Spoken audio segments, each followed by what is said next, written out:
주님의 은혜와 참 좋으신 주님의 사랑 그리고 평화가 여러분에게 임하시기를 빕니다.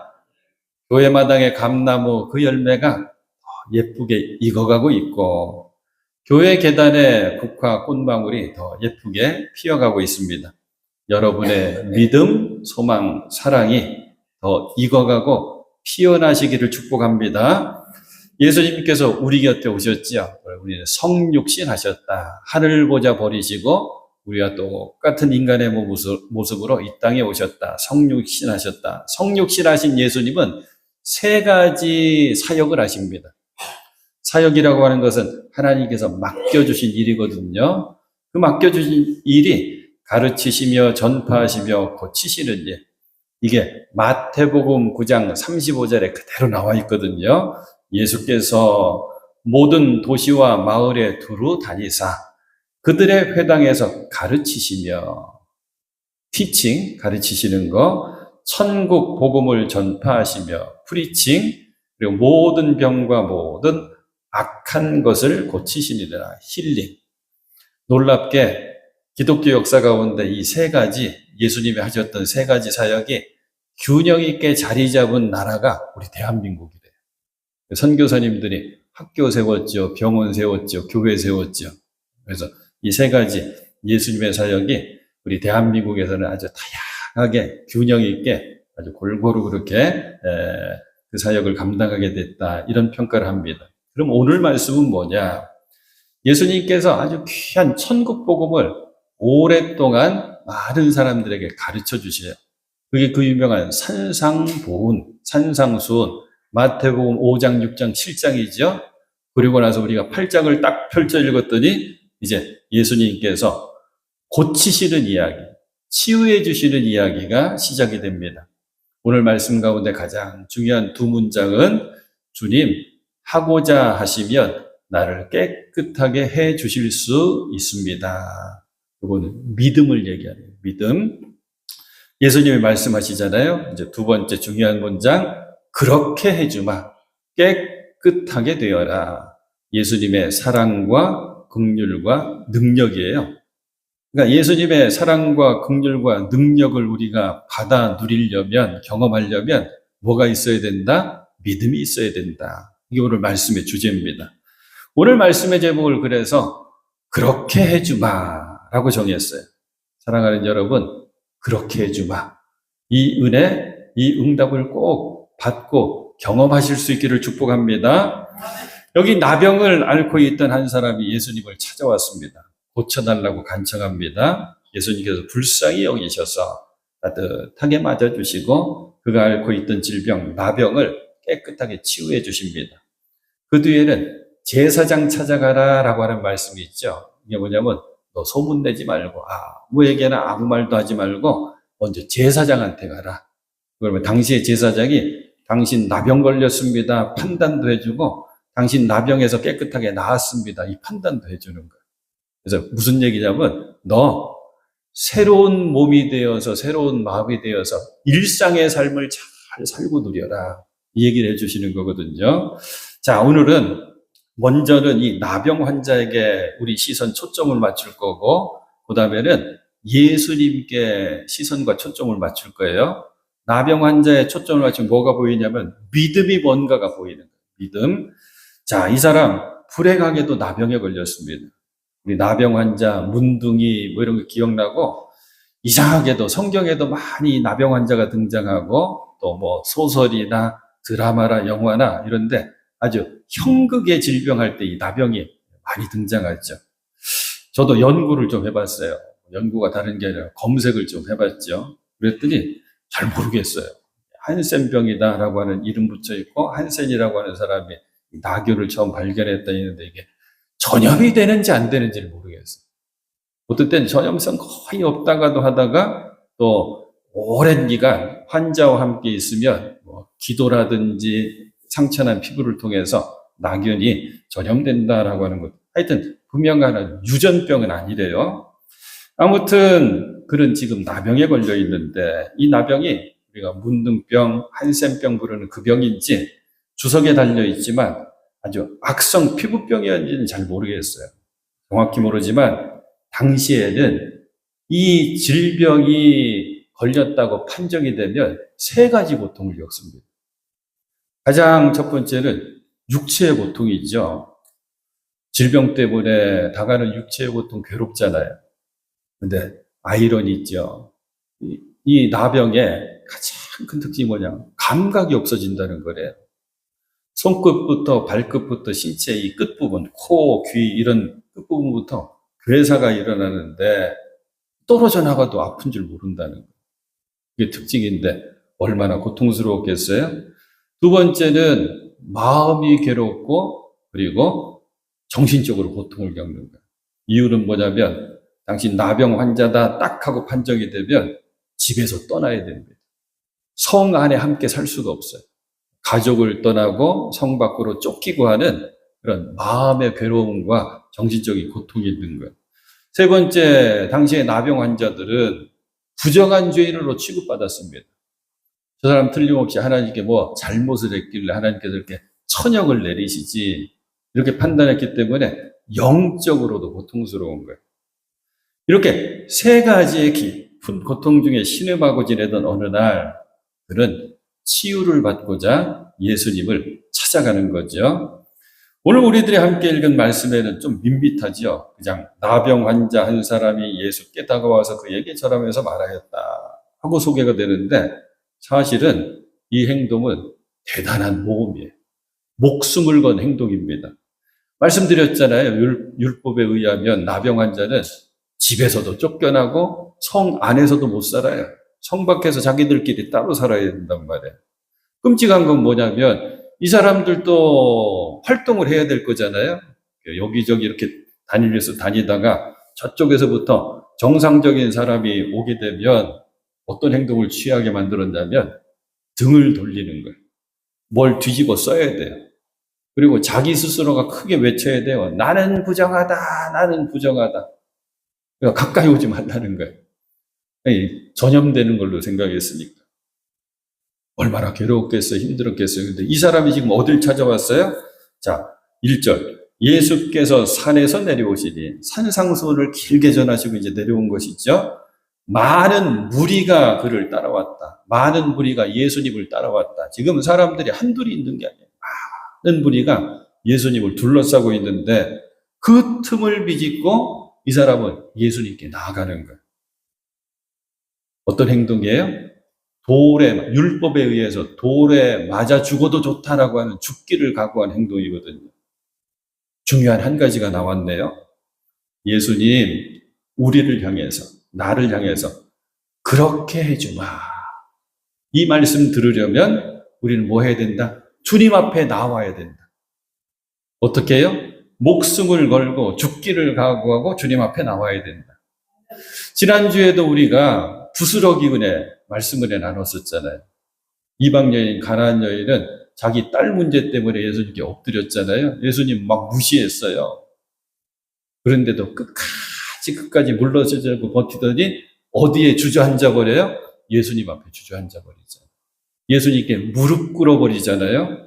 우리 그래서 다짐했어요. 우리는 주저앉아도 쓰러져도 넘어져도 주님 앞에 쓰러지고 넘어지고 주저앉아야 됩니다. 예수님 앞에 주저앉는 게 기도입니다.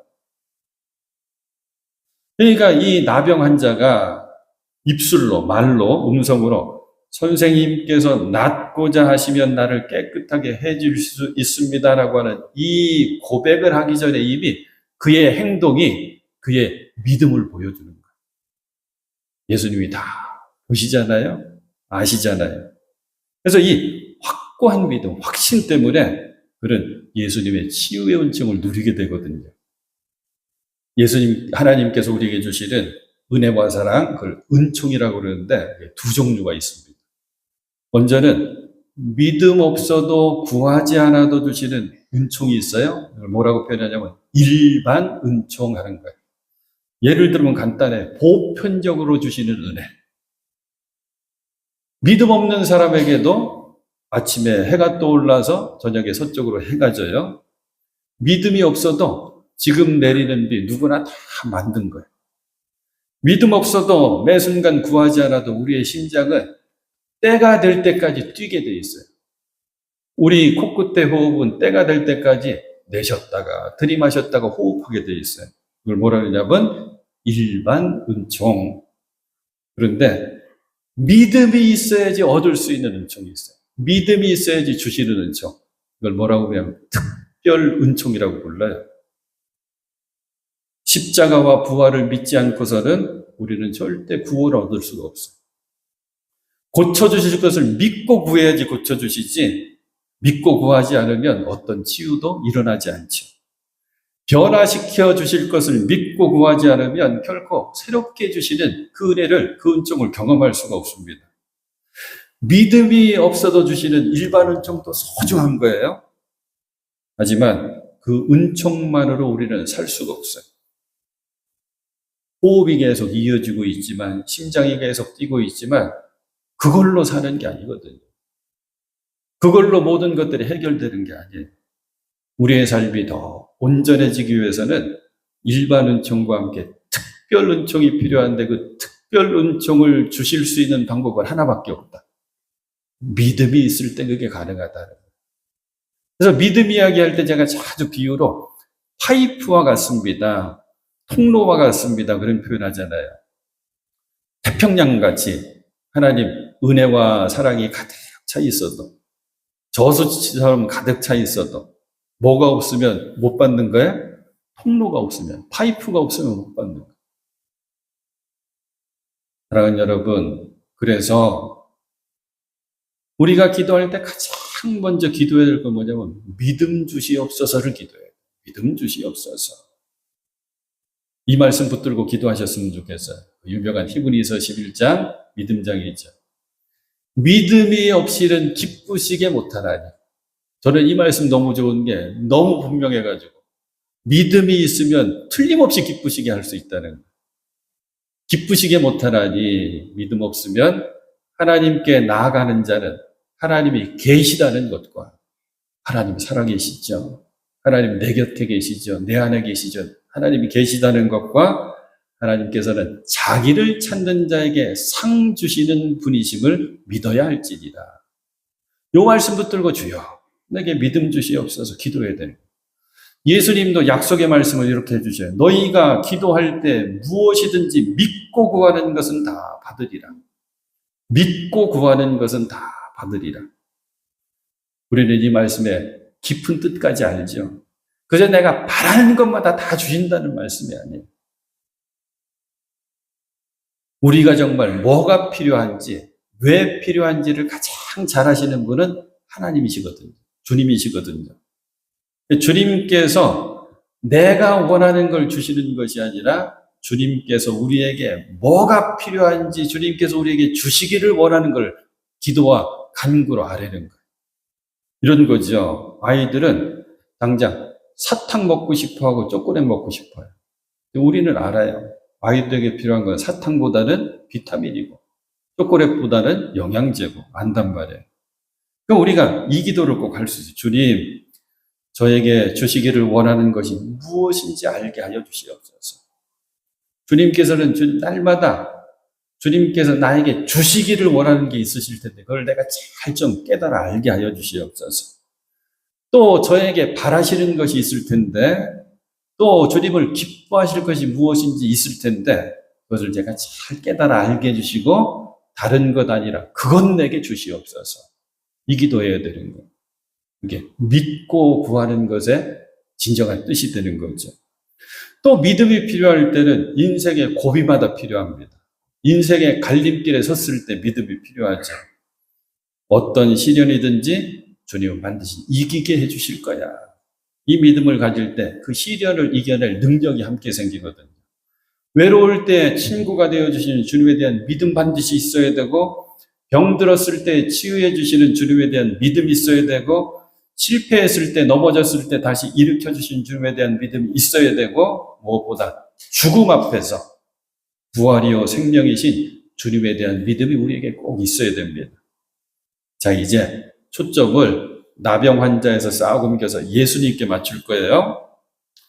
이 믿음으로 나온 이 사람, 이 나병 환자를 예수님 어떻게 맞아주시나를 잘 보셔야 돼요. 지금 본문이 있는 이 마태복음의 내용이 똑같이 마가복음 1장에도 나오고 누가복음 5장에도 나오거든요. 우리 마가복음에 보니까 요때 예수님의 마음이 그려져 있는데 이렇게 되어 있습니다. 마가복음 1장 41절 예수께서 그를 불쌍히 여기시고 이게 들어가 있어요. 불쌍히 여기시고 손을 내밀어 그에게 대시고 말씀하셨다. 그렇게 해주마 깨끗하게 되어라. 불쌍히 여기셨다. 이게 신앙의 언어로 바꾸면 이게 뭐냐면 긍휼이에요. 긍휼. 하나님은 사랑이시며 또 긍휼하시죠? 요 긍휼. 한자로는 이거 사자성어죠. 측은지심. 측은지심이 어떻게 나왔냐면 어떤 사람이든지 아무것도 모르는 아기가 우물 속으로 막 들어가려고 기어가는 걸 보고 가만히 있지 않고 다 보호한다는 거. 이게 측은지심. 영어로 해볼까요? 영어로는 이게 의미가 깊어요. 신앙의 용어 같아요. 컴패션. 패션이 뭐냐면 예수님의 고난을 패션이라고 그래요. 함께 아파하는 거. 꼭 이런 거죠. 우리 자녀들이 몸이 아파봐요. 그러면 부모인 내가 똑같이 아픕니다. 할 수 있다면 내가 대신 알아주고 싶어요. 대신 고통받고 싶어요. 이게 컴패션, 긍휼, 측은지심. 예수님은 어떤 분이시냐? 한없이 긍휼하신 분. 그래서 당신을 찾아온 이 나병 환자의 고통을 당신 고통으로 여기시는 거예요. 긍휼히 여기시는 거예요. 이런 이야기 제가 전에 듣고 기억하고 있거든요. 긍휼을 어떻게 설명해 드리면 좋을까? 그러다가 짧은 얘기 소개해 드릴게요. 태평양전쟁이 벌어졌잖아요. 1941년인데 일본이 진주만을 공격하는 바람에 두 나라가 이제 전쟁이 탁 하고 터졌어요. 그런데 벌써 이때만 해도 미국에 살고 있는 일본인들이 꽤나 있었대요. 이민 온 거죠. 근데 양쪽 나라가 전쟁이 벌어졌으니까 미국에서 어떤 조치를 했냐면 일본 이민자들 다 모아라. 그리고 분류를 해가지고 시민권까지 갖고 있는가 안 갖고 있는가를 기준으로 분류해가지고 시민권 아직 없으면 일단은 수용소에 모아놓자. 마침 이민 온 지 얼마 안 돼가지고 꿈에 부풀어가지고 장미 농원을 연 일본 부부가 있었대요. 이 부부도 꼼짝없이 수용소에 가게 된 거예요. 이걸 어떡하나. 언제 우리가 돌아올 수 있을까? 삶의 터전이 된 이 농원을 버려두고 떠나는 게 얼마나 힘들고 가슴 아팠겠어요? 그 모습을 이렇게 본 옆집 부부가 와서 제안을 하더래요. 걱정하지 마세요. 저희가 잘 돌봐드릴 수 있습니다. 당신들 건강이나 걱정하고 이 농원은 우리에게 맡겨주세요. 근데 그게 쉽게 믿어지는 얘기가 아니잖아요. 그러니까 그 눈치를 채고 그 마음을 읽고 이러더래요. 저희는 믿을 수 없겠죠. 저희를 믿을 수 없다면 저희가 믿는 하나님을 믿으세요. 그리고 우리에게 맡겨주세요. 그런데 수용소 생활이 2년이나 지나갔어요.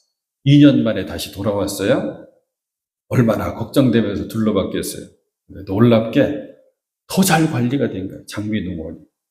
그리고 아름다운 장미가 가득 펴있고 집안에 들어갔죠. 떨리는 마음으로. 테이블 위에 장미송이가 예쁘게 꽃병에 꽂혀있고 2개가 놓여있는데 하나는 예금 통장, 하나는 카드.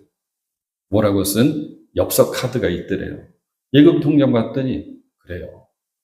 이 옆집 부부가 그냥 농원을 돌본 게 아니라 꽃이 피면 잘라다가 시장에 내다 팔고 해서 수익이란 거를 다 모아놨더래요. 그리고 옆에 카드에는 이런 글귀가 쓰여져 있었어요. 하나님은 당신들을 사랑하십니다. 당신들은 새롭게 시작할 수 있습니다. 힘을 내세요. 이 부부가 울 수밖에 없죠. 둘이 울면서 이렇게 고백했다 그러잖아요.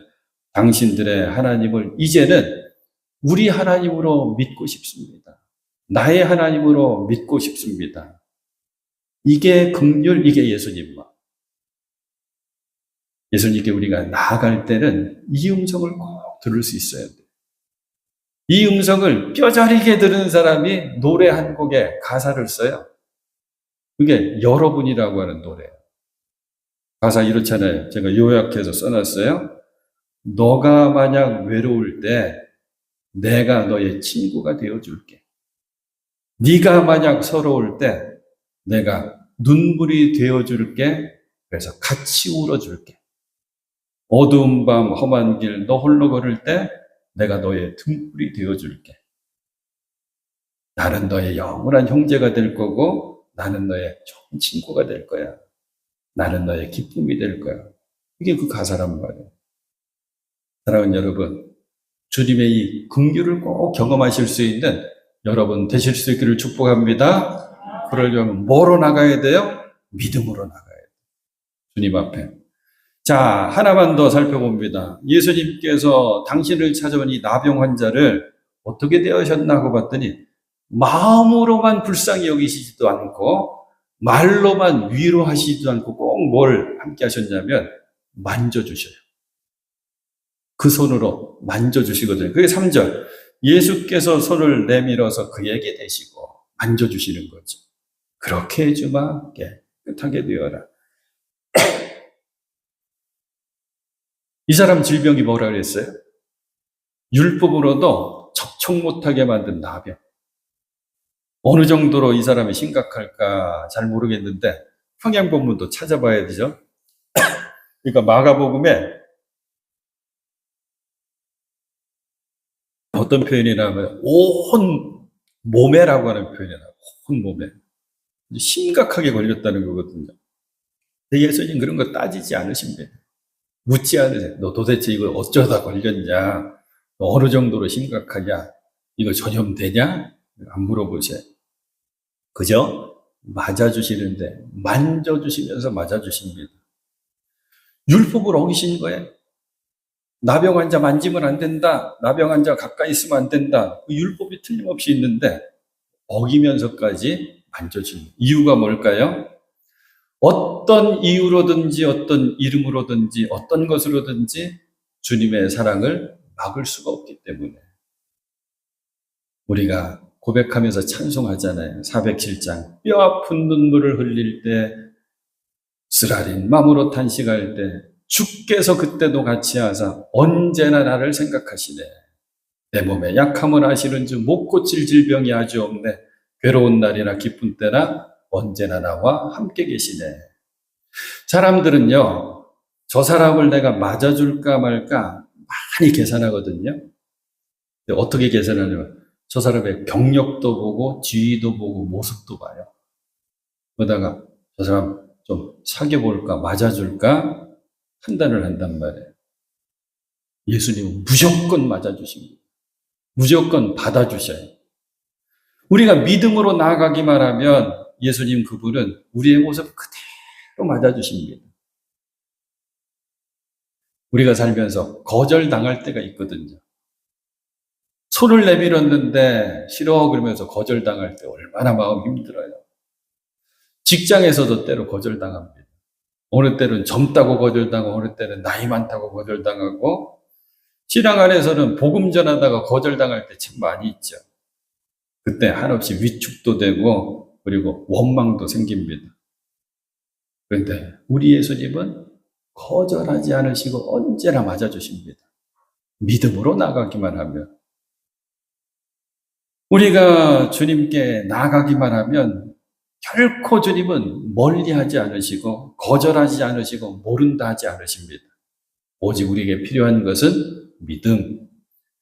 믿음으로 예수님께 더 가까이 나가십시오. 예수님 맞아주심을 누리십시오. 만져주심을 누리십시오. 그리고 새 소망을 주시고 새 힘을 주시는 예수님의 은혜를 꼭 덧입으십시오. 주님 주시는 그 귀한 은혜 가운데 더욱더 복된 삶을 살아가시는 믿음으로 주님께 더 가까이 나가시는 여러분 되실 수 있기를 축복합니다.